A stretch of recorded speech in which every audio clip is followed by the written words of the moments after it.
Class is now in session. I'm Professor Hockey, and today we will be recapping day 1 of the third round of the NHL playoffs. So we are now down to the final 4, just one game per day, as we go from west to east to west to east to west to east, and so on and so forth. And starting up, it is the Western Conference Finals series between the Golden Knights and the Stars. And if you had given me 10 guesses to guess what the final score of this game 1 would be, I don't think I ever would have guessed what ended up being the case, which was a 1-0 Dallas Stars victory. It started off with a pretty early Klingberg goal, and at that point I thought we'd get some more sort of Stars Avalanche style of games with a lot of scoring, but that would be the end of it. Nothing much happening for the rest of the game on the scoreboard, and the Stars get the victory to take first blood in this series, and they're up 1-0. This is a good thing for the Dallas Stars, but very surprising for myself. Good news for the Stars, well, it has to be Anton Khudobin is definitely a big one. He was really my biggest worry for the Dallas Stars coming into this series, with how the defense looked kind of shaky for the Stars in the previous series against the Avalanche. And Khudobin also looking rather shaky. I didn't think both of those things would actually hold up here against the Golden Knights, but it was a very impressive performance from Khudobin. If he can repeat performances like that throughout the series, the Stars have a very good chance of actually being able to move on. It is way too early to speak about that, however. It is only game 1, but great start to this series for him. I should also mention that the defense that was looking quite shaky against the Avalanche is improved suddenly, seemingly like overnight. It's definitely a wonder how just one day off can actually make a team look this different, because the Stars look like a completely different team, back to how they looked during the regular season, playing the more defensive and goaltending style, compared to how they looked playing a much more run-and-gun style against the Colorado Avalanche. The fact that they can sort of switch on a dime like that, maybe they think that they needed more offense against the Avalanche, but that they wanted to play more defense against the Golden Knights. I don't know if, the Stars are that advanced thinking, but it definitely seems that way, the way they sort of just flipped a switch and suddenly have returned back to this defensive style, and it worked very, very well tonight. Bad news for the Stars, it obviously would have to be their offense. They only managed to put up a single goal here. You're not going to win a lot of games scoring a single goal. And so the Stars that we've always seen, these players stepping up when they're needed at times. Pavelski, Gurianov, Kiviranta, Radulov, even Ben and Seguin have been chipping in a bit, although they probably should be scoring a lot more. But in this situation, it only ended up being Klingberg.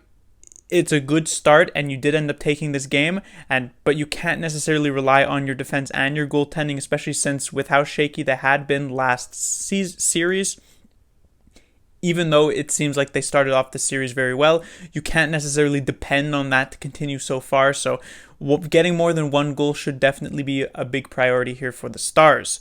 On the Golden Knights side, the good news for them, it has to be Marc-Andre Fleury. He actually gets the start here tonight. Interesting choice by DeBoer, but I could definitely understand it. Lehner, it was just 3 days ago, started Game 6. Then it was 2 days ago he started Game 7, so that was a back-to-back. So to avoid having him play in 3 games in 4 days, DeBoer decides to go with Fleury here for Game 1, a very safe choice to be able to do just that. And Fleury rewards him with a very good game, definitely the Golden Knights' best player. It ended up not being enough. He lets in the 1 goal, which is 1 more than what Khudobin ended up letting in, but definitely not anywhere near his fault this game.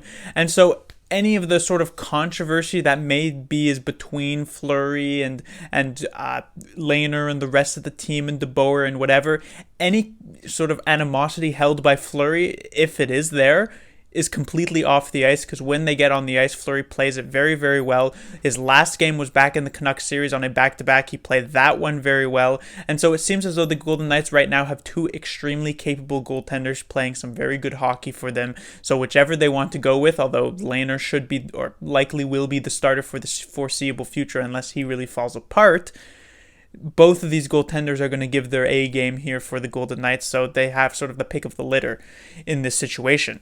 The bad news for the Golden Knights, it obviously has to be their offense. I thought, maybe at the end of that Canucks series where they went to 3 games in a row, only scoring 2 goals, and both of them being from Shea Theodore, I thought maybe that was just, a small bump. Maybe they, for whatever reason, just couldn't solve Thatcher Demko, but that was going to be an issue that would be solved here in Game 1 against the Stars. But in fact, it didn't end up being the case. The Golden Knights again getting blanked in this game. And another big problem is that even through those last 3 games of the Canucks series, the Golden Knights were putting up so many shots, getting a lot of chances, and they just couldn't seem to bury one. And so it was a situation where the Golden Knights were still playing exceptionally well and were outplaying the Canucks in like every facet of the game. They just were losing a couple of those games. Here tonight, however, that was not the case. Not only did the Golden Knights continue to score 0 goals, but they were actually outplayed by the Stars through this game, which actually makes this a lot more worrying than how it was in that Canucks series. These forwards like Stone, Carlson, Smith, Marchessault, Pacioretty, they're just not doing their job at this point. As I said, only Shea Theodore has goals for the Golden Knights in these past 4 games on a non-empty net. And that is not really an acceptable case when you're this deep into the playoffs. 4 games in a row with no goals from your forwards is just awful, and most teams would probably be eliminated with this type of play. The Golden Knights had set them up well at the start of the Canucks series, being up 3-1, that they were able to avoid too much of an issue with this situation, and the fact that they managed to get that 1-0, or I guess technically 3-0 victory in Game 7, but with only 1 actual goal. So that was fine, but you're not going to get away with it again in this series, especially with how good the Stars actually looked and how actually looked being able to shut down a lot of what the Golden Knights tried to do.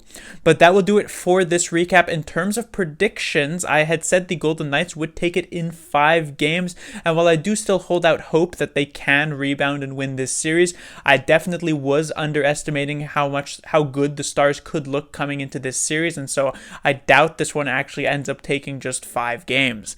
Class dismissed.